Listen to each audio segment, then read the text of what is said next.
Hai TJI Friends, kembali lagi dengan kita dalam acara TJI.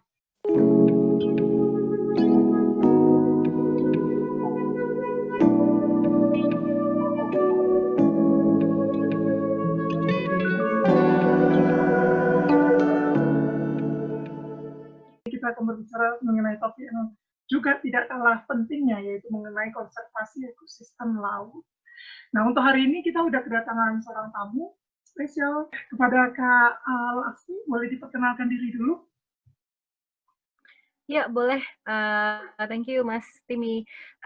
Hai, teman-teman TJIF. Perkenalkan, saya dengan Laras. Nama panjang saya tadi seperti yang sudah disampaikan oleh Kak Timi ya, Laksmi Laras Titi. Saya sekarang bekerja di salah satu yayasan konservasi yang ada di Indonesia. Background saya S1 di biologi dan S2-nya di Marine Resources Management. Untuk tidak berbasa-basi lagi nih, kita mungkin langsung aja berbicara mengenai konservasi ekosistem laut. Nah, untuk kita tahu kan kalau misalnya Indonesia itu hampir 95% daerahnya itu adalah laut. Nah, tentu dengan melihat seperti ini, sebenarnya laut itu sangat penting. Oleh karena Ya. itu, apa sih pentingnya ekosistem laut itu sendiri? Dan ada nggak sih, karena belakangan kita suka mendengar banyak orang melakukan, oh kita harus lebih giat nih untuk melakukan konservasi ekosistem laut. Apa sih pentingnya pada Indonesia sendiri? Boleh nggak dijelaskan sedikit? Ya, ya. Jadi seperti yang kita tahu gitu ya bahwa Indonesia yang benar yang tadi disampaikan, sebagian besar dari wilayah Indonesia itu juga dari perairannya, dan perairannya sendiri berkontribusi sangat banyak terhadap kehidupan di Indonesia gitu. Yang pertama tentunya untuk kebutuhan sehari-hari ya, untuk ketahanan pangan kita gitu. Jadi ada ikan-ikan yang biasa kita makan, baik itu ikan-ikan yang ada di yang ada di permukaan, yang dia berenang di sekitar permukaan, ikan-ikan karang maupun ada ikan-ikan yang di dasar laut, itu juga kita makan gitu. Kemudian dari tuna, udang, cumi, oktopus, kakap dan lain-lain. Kita juga menggunakan laut sebagai sarana transportasi, kapal kemana-mana lewat di atas perairan kita gitu. Kemudian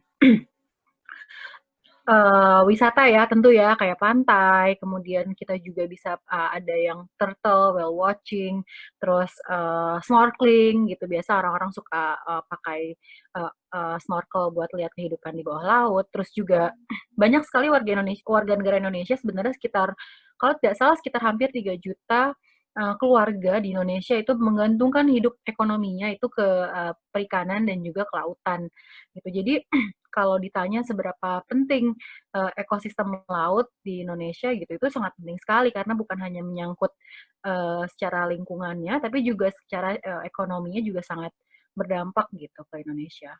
Nah, Tuh. kalau misalnya fakta di lapangan nih Kak Nasmi, Mm-mm. kalau kan itu sering tuh yang ada juga tuh video yang bilang kalau kita itu pencemaran plastik misalnya ke laut, lalu banyak ikan-ikan atau mungkin kura-kura yang ini nggak tahu caranya gimana tapi dia bisa sampai sedotan itu masuk di dalam hidungnya gitu. Iya, betul ya. Dan itu kira-kira sebenarnya ya kalau masalah plastik deh, sebenarnya di Indonesia itu sendiri untuk ekosistem lautnya itu gimana ya? Apakah pernah disorot kah atau enggak? Sebenarnya pasti sudah banyak disorot ya gitu. Udah banyak kayaknya beberapa masuk berita yang kasusnya dulu pernah ada ya apa uh, aku lupa deh, tapi pernah ada yang kasus banyak plastik di bawah perairan Indonesia, kemudian dia melilit kuda laut gitu. Apa dulu sedotan atau apa kalau nggak salah gitu. Terus Hmm. kemudian kalau di negara lain ada juga yang kasus masker. Sekarang kan karena lagi ada pandemi ya gitu, banyak yang pakai masker dari plastik atau sintetis. Dia terbawa ke laut, kemudian jadi banyak sampahnya gitu. Saya sih sendiri belum pernah lihat ada foto masker di dalam laut Indonesia, tapi mungkin ada gitu ya, karena kita juga pasti banyak yang pakai masker juga dan dibuang entah kemana gitu. Itu juga bisa terjadi. Jadi sebenarnya permasalahan ekosistem laut itu juga banyak gitu ya, mulai dari pencemaran plastik, kemudian juga pencemaran polusi bahan bakar. Ketika banyak kapal lalu lalang, mereka juga pasti ada residu bahan bakar dari kapal, itu juga mencemari lautan juga. Kemudian juga kita melakukan kegiatan-kegiatan yang di darat kayak misalnya pertanian, banyak pakai pupuk-pupuk kimia, itu juga mencemari laut juga gitu. Peternakan itu juga ada gas-gas dan pembuangan-pembuangan dari peternakan juga mencemari. Jadi sebenarnya memang banyak aktivitas manusia yang sekarang banyak mengganggu mengganggu ekosistem laut juga gitu secara tidak sadar sebenarnya. Jadi bukan dengan disengaja, tapi memang itu adalah efek aja gitu. Kemudian kalau untuk plastik sendiri, sebenarnya dari sektor perikanannya sendiri itu juga seringkali menyumbang sampah plastik secara tidak sadar juga. Jadi contohnya begini, nelayan itu kan alat tangkapnya terbuat dari nilon, kadang dari bahan plastik atau nilon gitu. Ketika dia sudah dipakai bertahun-tahun, dia kemudian akan usang gitu. Jadi kadang pas lagi mancing, copot gitu, rusak gitu. Tapi kan jatuh ke bawah kan gitu. Nggak bisa diambil karena udah jatuh. Nah itu juga sebenarnya kan dia plastik juga. Sampah plastik juga kan gitu. Itu jadi salah satu perhatian juga sekarang gitu. Salah satu plastic waste yang uh, ternyata ada, tapi kita selama ini nggak take into account gitu. Kita cuma mikirnya plastik-plastik yang dari hasil-hasil domestik kayak sampah makanan, sampah sedotan gitu. Tapi sebenarnya industri perikanan itu sendiri kadang memberikan sampah plastik juga, mulai dari fishing gear, kemudian ada praktek untuk ketika ikan ditangkap dari laut itu kan dia kualitasnya harus bagus ya. Jadi biar dia nggak rotten gitu, nggak busuk, kemudian darahnya tetap bagus gitu, nggak bikin dia jadi jelek kualitasnya. Nah, itu kadang salah satu cara yang digunakan adalah membungkus ikan satu persatu dengan plastik. Kebayang nggak kalau misalnya 1 ton atau 3 ton gitu? Ikan itu kan paling beratnya ya kalau yang ini ya, maksudnya yang biasa ditangkap itu kan 500 gram gitu, 1 kilo, ada yang 2 kilo, 3 kilo sih gitu. Cuman kan kalau 1 ton, 3 ton, satu kali mancing loh ya, maksudnya 2 hari, 3 hari mancing gitu. Dan itu terjadi di beberapa kapal gitu. Jadi ada berapa banyak plastik yang digunakan untuk menjaga kualitas ikan menjadi lebih baik. Itu juga salah satu plastic waste yang agak kita nggak sadar gitu, tapi itu ada sebenarnya. Itu sih sebenarnya salah satu masalah ekosistem yang ada di Laut Indonesia gitu. Jadi dari kegiatan aktivitas manusia setiap hari-hari gitu ya. Kemudian ada juga yang dari industri perikanan itu sendiri gitu. Tentunya kalau yang kayak sampah-sampah plastik di pantai itu udah banyak banget lah ya gitu, teman-teman juga pasti udah tahu kalau orang ke pantai kadang suka buang sampah sembarangan gitu. Jangan ditiru gitu. Jadi itu tapi salah satu yang mengkontribusi ke masalah ekosistem laut juga. Oke. Wah, rupanya masalah ekosistem laut ini nggak simpel ya. Dari yang bahkan para nelayan aja yang hidup menggantungkan hidupnya di laut aja, mereka pun masih mencemari. Apalagi kita yang hanya dalam artian kita ini menikmati laut gitu loh. Iya. Iya. Ya, dan sebenarnya teman-teman nelayan itu juga tidak sadar ya, maksudnya mereka tidak dengan sengaja gitu loh melakukan itu. Karena kan kalau alat pancing itu pasti ada yang rusak, hanyut, itu paling sering hanyut karena kan arus ya gitu. Dan kalau itu sudah terjadi kita nggak bisa apa-apa ya, itu akan jatuh ke bawah suatu hari nanti gitu kan. Jadi ya itu sih. Oke. Wah, kalau kayak gitu, kalau untuk mempreserve, untuk mengawetkan 1 ton ikan misalnya masih pakai plastik, mungkin besok-besok harus dibawa ini ya, berapa ratus kilo daun pisang mungkin ya, biar dibungkus pakai daun pisang. Nah itu masih belum ketemu gitu loh. Jadi apakah sebaiknya plastiknya itu dikumpulkan ketika mereka mendarat itu mereka harus kumpulkan di satu pembuangan dan itu diolah kembali gitu. Karena yang praktek yang saat ini terjadi, ini saya yang pernah saya lihat ya, jadi saya akan ceritakan yang pernah saya lihat sendiri gitu, ada di salah satu perairan pesisir di Jawa Timur, itu ikan yang sudah dikeluarkan dari bungkusnya, itu langsung dimasukin ke gerobak yang akan dikasih ke penjual ikan. Tapi plastiknya itu, dikumpulkan hanya di pinggir laut gitu. Jadi ketika ada pasang surut air gitu, dia akan terbawa kan gitu. Dan buat orang-orang yang ada di sekitar pelabuhan itu adalah hal yang biasa gitu. Mungkin lebih ke manajemennya sih kalau dari prakteknya mungkin tidak bisa diubah, memang mungkin hanya satu-satunya plastik gitu ya untuk mengawetkan kualitas, tapi manajemennya gitu. Jadi apakah dikumpulkan atau nanti ada bank sampah plastik dari ikan atau apa, itu bisa dipikirkan lagi gitu. Sebenarnya sekarang, konsumen udah cukup pinter loh, maksudnya, banyak konsumen sekarang yang sudah sadar, tentang pentingnya, mmm, seafood yang, environmentally friendly gitu ya. Jadi makanya, kalau di beberapa negara gitu ya, seperti biasanya di Eropa, UK, kemudian di di US gitu ya, itu, dan bisa juga di Australia, tapi saya lebih banyak bekerja saat ini dengan, EU, UK, dan, Amerika. Itu mereka sudah sangat concern tentang, seafood yang dimakan itu, apakah sustainable gitu, ditangkap dengan alat tangkap yang sustainable. Jadi alat tangkap yang sustainable itu dia dalam satu kali menangkap, nggak langsung ngambil banyak gitu. Jadi dia memang one by one catch gitu. Satu, kemudian apakah dia tidak merusak lingkungan gitu dalam proses nangkep ikannya gitu.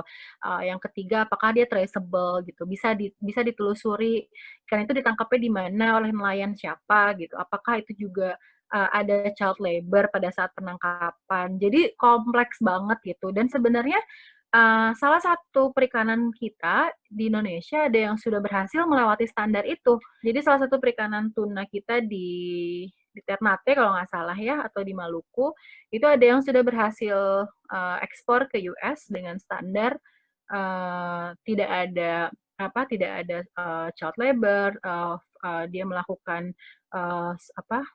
keadilan atau fairness ya untuk setiap produksinya gitu. Jadi pokoknya dengan standar sosial dan ekonomi yang sangat bagus dan standar lingkungan juga yang sangat bagus. Jadi akhirnya dia diterima oleh pasar Amerika dengan harga yang lebih tinggi. Jadi memang konsumen-konsumen di US sana mau membeli produk dengan harga lebih tinggi karena mereka tahu di belakangnya itu ada proses yang fair untuk setiap orang atau setiap nelayan yang melakukan penangkapan ikan itu. Itu ada sih sebenarnya dan sekarang mulai banyak gitu. Kalau kayak di Eropa sering lihat ikan-ikan kaleng yang atau ikan-ikan yang fresh gitu, dia ada logonya MSC, Marine Stewardship Council. Itu juga cukup kompleks gitu. Suatu produk untuk mendapatkan logo MSC nanti mungkin Mas Timi sekalian ke supermarket sambil lihat gitu. Biasanya ikan-ikan kaleng, terus udang-udang gitu. Itu untuk dapat MSC juga cukup rumit. Dia harus melewati beberapa fase seperti yaitu harus environmental friendly dalam menangkapnya gitu. Kemudian ada pengelolaannya. Jadi ketika produk itu mendapatkan label MSC berarti produk itu sudah mempunyai pengelolaan untuk perikanan itu gitu. Itu juga ada udah beberapa negara udah punya itu gitu. Itu aja sih. Ini off topic sedikit ya Kak. Kalau misalnya Kak Iya, nggak Asmi apa-apa. bilang mereka ini kalau misalnya nih nelayan itu setiap kali mereka nangkap, dulu kan mereka pakai pukat ya, pukat harimau gitu loh. Yang ditangkap sekali tangkap itu bisa banyak. Nah kalau Banyak, misalnya iya. sekarang kalau misalnya dibuat ada pembatasannya itu yang adil gitu. Jadi mungkin yang dulunya bisa nangkap 1.000, dapatnya sekarang cuma 100 ekor. Tapi kalau misalnya nih nelayannya jadi banyak, bukannya sama aja. Makanya itu kan kalau misalnya di pemerintah kita ada namanya perizinan ya. Oh, Direktorat Perizinan dan juga Direktorat Nelayanan. Iya, di Indonesia, Kementerian Kelautan kita juga ada hal-hal yang mengatur seperti itu. Jadi, untuk suatu orang atau suatu badan, punya izin melaut itu juga dia ada beberapa syarat-syaratnya. Jadi memang dilakukan ada beberapa tahap yang harus dilakukan supaya orang itu bisa punya izin melaut gitu, izin menangkap ikan, surat izin penangkapan ikan sipi gitu. nah kalau misalnya dari Kak Laksmi sendiri, Mm-mm. alternatif solusinya kalau misalnya di Indonesia kira-kira yang make sense itu gimana ya?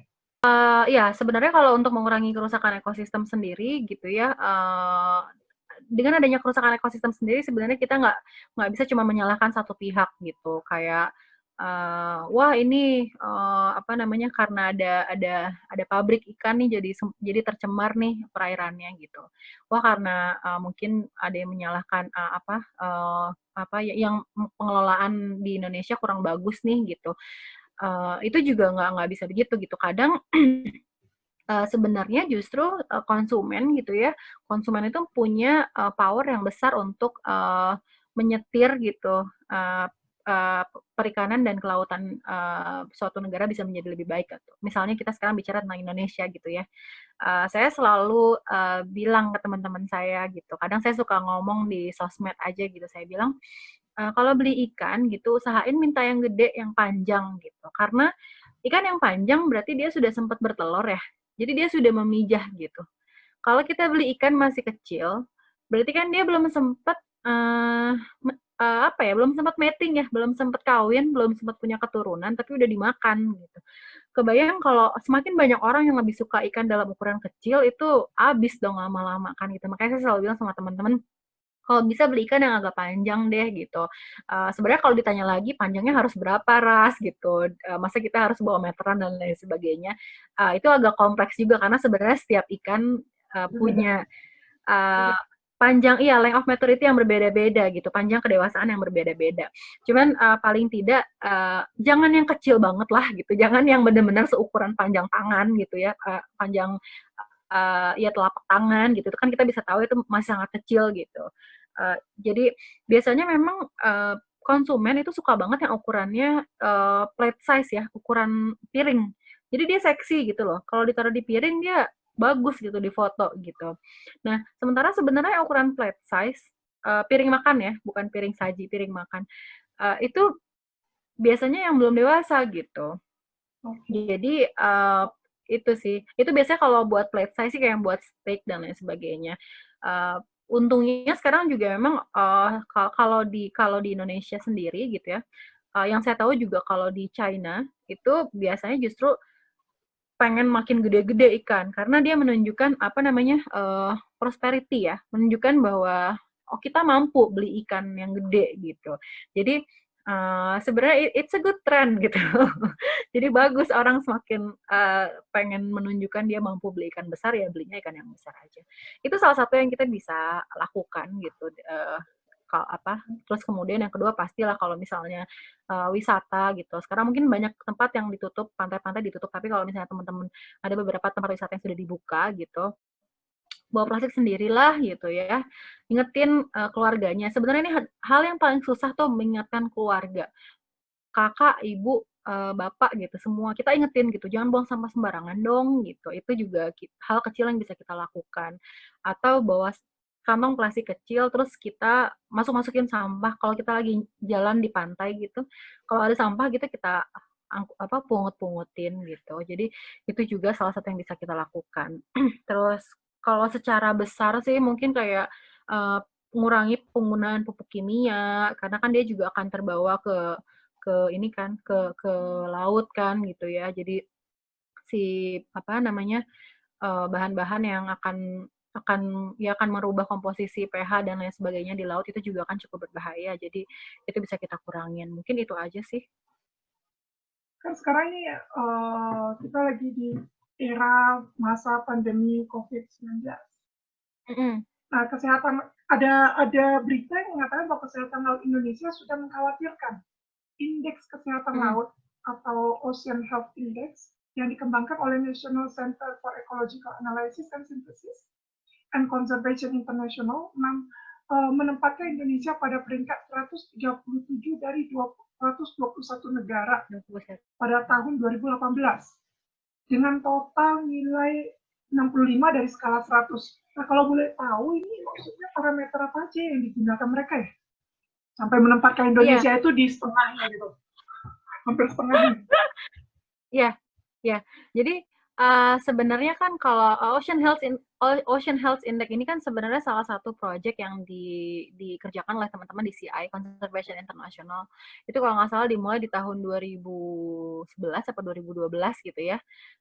Dan ada beberapa negara yang di-assess di situ gitu. Salah satunya juga Indonesia masuk.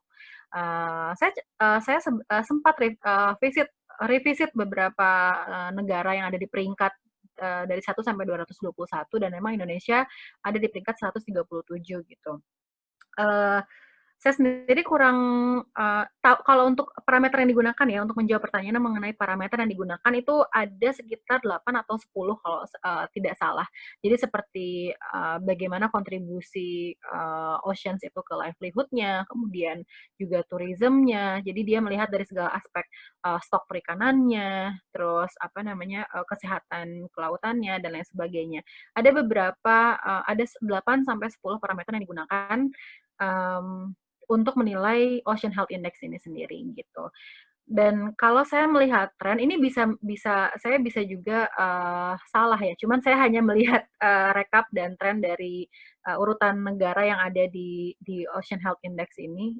Ini sepertinya untuk negara-negara yang memang produktif di seafood industry gitu ya, rata-rata dia memang ada di bawah. Jadi kalau saya lihat kayak ya seperti negara kayak misalnya Thailand, Vietnam gitu. Thailand, Vietnam, Jepang itu juga berada di urutan agak di bawah, di bontot juga gitu, 100-an gitu. Dan kalau saya lihat di sini mungkin karena Indonesia juga negara yang cukup luas perairannya, jadi banyak aspek yang ternilai akhirnya gitu ya. Akhirnya dia bisa ditempatkan di peringkat yang agak di bawah begitu. Itu kalau sepemahaman saya sih gitu. Jadi setelah saya melihat kembali capaian Indonesia di websitenya Ocean Health Index gitu ya. Kalau saya lihat sebenarnya untuk beberapa aspek seperti coastal protection-nya juga Indonesia sudah sangat bagus gitu ya. Kemudian untuk beberapa hal seperti tourism dan recreation mungkin harus diperbaiki lagi. Tapi ada beberapa aspek yang memang dia lebih dari standar nilai 71 itu sendiri kayak ya coastal protection, livelihood-nya juga sudah bagus. Jadi artinya kelautan Indonesia ini sudah bisa mengcover untuk coastal livelihood di warga negara Indonesia ini sendiri gitu. Jadi kalau kita lihat breakdown skornya gitu sebenarnya ada beberapa skor yang sudah melampaui standar rata-ratanya gitu. Dan ada salah satu perikanan tuna di Indonesia yang akhirnya dapat Marine Stewardship Council di tahun lalu kalau nggak salah atau awal tahun ini gitu ya. Itu salah satu capaian yang cukup besar di kita gitu. Tapi dulu waktu awal sebelum ini tuh banyak yang nanya gitu. Kenapa Indonesia bisa kalah sama Maldives gitu? Kenapa Maldives bisa dapat duluan sih sertifikat Marine Stewardship Council-nya gitu. Jadi ikan-ikan yang ditangkap di Maldives tuh bisa lebih dulu dipasarkan dengan harga tinggi gitu di Eropa dan lain sebagainya. Kalau saya lihat secara logika Maldives lebih kecil. Nelayannya bisa jadi ribuan mungkin ya gitu, ratusan atau ribuan gitu. Sementara kalau kita bicara Indonesia sendiri, kapalnya sendiri aja tuh bisa ada 100 ribuan gitu. Dalam satu kapal ada krunya berapa, kaptennya berapa gitu. Jadi itu udah sangat kompleks sekali gitu. Jadi itu sih yang kadang kita kalau melihat PR-nya gede banget gitu ya. Gitu. Nah, kalau misalnya dampak COVID-19 terhadap ekosistem laut, secara langsung maupun nggak langsung, ada nggak ya, Kak? Ada. Sebenarnya kalau dampak COVID-19 ke ekosistemnya kan COVID-19 itu kan sangat membatasi kegiatan manusia ya. Kemarin ada beberapa negara yang memutuskan untuk lockdown gitu sampai nggak boleh keluar rumah untuk hal-hal yang tidak penting kecuali grocery shopping gitu. Nah itu kan berarti kegiatan-kegiatan peternakan, kemudian kegiatan-kegiatan pertanaman dan lain sebagainya juga berkurang. Tourism sangat berkurang dengan sangat berkurangnya flight, tidak boleh kemana-mana gitu. Terus itu sangat berkurang tourismnya gitu. Jadi pemancingan, penangkapan ikan itu juga ikut terdampak ya. Kalau yang saya tahu di Indonesia, karena kita kan juga pasarnya banyak ke ekspor ya, Timi ya. Jadi ketika flight itu juga dikurangin, waktu awal banget, kita waktu Maret April itu kan penerbangan mulai di stop dulu gitu ya. Nah itu tuh juga akhirnya penerbangan ke luar negeri juga nggak ada. Ikan-ikan fresh kita juga nggak bisa terjual gitu. Jadi itu akhirnya yang membuat nelayan juga agak takut melaut karena mereka takut rugi ketika mereka udah keluar uang buat bensin tapi ikannya nggak ada yang mau beli gitu. Nah itu juga akhirnya kegiatan perikanan juga lesu di situ awal-awal dulu COVID gitu. Tapi sekarang kan seiring waktu akhirnya mulai dikeluarkan relaksasi, kemudian ada beberapa negara yang akhirnya membolehkan dengan aturan-aturan tertentu gitu. Itu akhirnya membuat mulai ada lagi meskipun tidak senormal pada saat sebelum pandemi seperti itu. Kalau efeknya ke lingkungan, banyak yang bilang gitu, berarti dengan adanya minimalisasi kegiatan manusia, dia membantu lingkungan menjadi lebih bagus lagi, lebih bersih lagi gitu. Secara sampah dan lain sebagainya bisa jadi ya gitu, bisa jadi itu sangat membantu. Jadi sampah di sekitar pantai lebih berkurang gitu. Penangkapan ikan juga berkurang gitu. Cuman lagi-lagi kita nggak bisa cuman melihat selama 3 bulan nih lockdown atau selama 6 bulan nih atau selama 1 tahun nih kegiatan manusia berkurang gitu. Kemudian tiba-tiba laut menjadi penuh lagi, terus sampah hilang gitu. Itu nggak begitu gitu. Kita untuk menentukan tren aja, tren-tren stok perikanan itu kita nggak bisa pakai data 1 tahun kan gitu. Kita harus memakai data 3 sampai 5 tahun gitu. Jadi kalau untuk mengubah satu kondisi ekosistem laut sebenarnya perlu sustainable behavioral change gitu. Selama 5 tahun sampai 10 tahun gitu. Jadi ketika orang berubah tidak travel, tidak membuang sampah, tidak menangkap ikan berlebihan selama 5 sampai 10 tahun, barulah kita bisa memanen di situ gitu. Baru kita bisa lihat oh perubahannya begini gitu. Tapi it's a good start gitu ya. Maksudnya ketika teman-teman merasakan adanya pandemi, kemudian mereka jadi tahu gitu, oh kalau kita nggak buang sampah di pantai itu ternyata pantainya jadi bersih loh gitu. Itu jadi memberikan bayangan kan gitu bahwa sebenarnya kita bisa kok gitu nggak buang sampah sembarangan gitu. Sebenarnya kita bisa kok menahan diri untuk tidak mencemari lautan gitu. Jadi itu aja sih pesannya harus lebih sustainable aja behavioral change-nya itu. Mungkin yang bisa aku simpulkan dari perbincangan kita pagi hari ini adalah konservasi ekosistem laut itu harus dimulai sekarang ini, dimulai saat ini Betul, juga, tidak bisa ditunda-tunda betul. karena semakin kita tunda maka efeknya akan eksponensial, berarti akan berlipat ganda suatu hari lainnya. Ya, Nah, kalau ya, misalnya ya, kita jaga sekarang, maka kita akan merasakannya itu paling paling cepat pun 5 sampai 10 tahun, bayangin. ya, Kalau misalnya kalau kita mengindahkan lagi, kita acuh tak acuh dengan keadaan seperti ini, mungkin 5 sampai 10 tahun lagi air laut itu cuma air laut doang. Nggak ada lagi kehidupan ya. di sana. Jadi kita jangan menyalahkan orang dulu gitu. Kadang orang sangat mudah untuk ya ini kan soalnya perusahaannya emang ngasih plastik gitu. Terus kita masa gimana? Kita ya itu yang tadi saya balikin gitu ya. Kita konsumen sebenarnya bisa loh kayak melayangkan surat atau memberikan info bahwa boleh nggak untuk shipping nggak usah pakai bubble wrap, saya cukup pakai kardus aja gitu. Jadi dari situ kan kalau banyak konsumen yang menulis seperti itu, mereka akan sadar kan gitu. Terus kayak kita menyalahkan kayak ya itu pemerintahnya harusnya kan yang ngatur kayak gitu tuh pemerintah bukan kita gitu. Ya kita kan juga sebagai manusia kita juga part of the governance gitu ya. Kita warga negara juga gitu. Jadi apa namanya semua bisa dimulai dari diri kita sendiri gitu sebenarnya. Jadi jangan jangan ketika kita minta tolong kita misalnya kalau sekarang alhamdulillah udah banyak kota-kota gitu ya yang memang sudah diatur tidak boleh pakai plastik gitu ya. Kalau belanja nggak boleh pakai plastik dan toko-toko mulai mematuhi bener-bener nggak ada plastik gitu. Tapi kan kalau dulu orang karena nggak ada peraturannya jadi bisa berdalih ya gitu. Orang nggak di ini kok, nggak didenda kok gitu. Ya hal-hal seperti itu sebenarnya harusnya datang dari kita sendiri gitu ya. Kadang saya yang lucu tuh kadang kalau saya belanja sayur, kalau saya beli sayur kadang di tukang-tukang ibu-ibu yang lewat depan rumah gitu, terus dibilang, saya kadang suka bawa wadah sendiri gitu. Terus ibunya suka, kenapa sih Mbak bawa plastik sendiri gitu? Saya juga punya plastik. Saya bawanya tas kanvas biasanya. Saya bilang, nggak apa-apa deh ibu pakai tas saya sendiri aja gitu. Iya, kenapa ya kita diatur nggak boleh pakai plastik? Gimana kita bisa hidup tanpa plastik gitu? Kayaknya saya pengen lanjut ke diskusi panjang sama ibunya, cuman nggak enak juga ya gitu. Tapi zaman dulu kita bisa hidup dengan cuman apa daun pisang gitu ya, atau bawa kotak bekel atau apa gitu kan. Tapi ya udahlah gitu. Uh, Perlahan-lahan akhirnya ibu-ibu di sebelah-sebelah rumah juga lihat kalau misalnya saya belanja kadang bawa plastik tas kanvas sendiri gitu. Gitu. Kalau kadang saya minta tolong Mbak yang di rumah kalau belanja keluar bawa tas sendiri deh gitu. Jadi kayak gitu-gitu kita masukin pelan-pelan aja kalau emang paling nggak ada yang kita lakukan tiap hari gitu. Gitu. Kontribusi langsung ke dada masyarakat. Oke. Terima kasih ya Timi ya diskusinya hari ini. Very fruitful.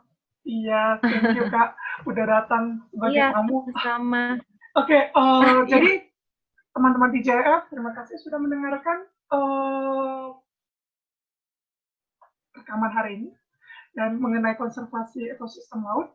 Kalau misalnya kamu suka dengan video kali ini, jangan lupa tekan like dan bunyikan tekan like, subscribe dan bunyikan loncengnya. Thank you.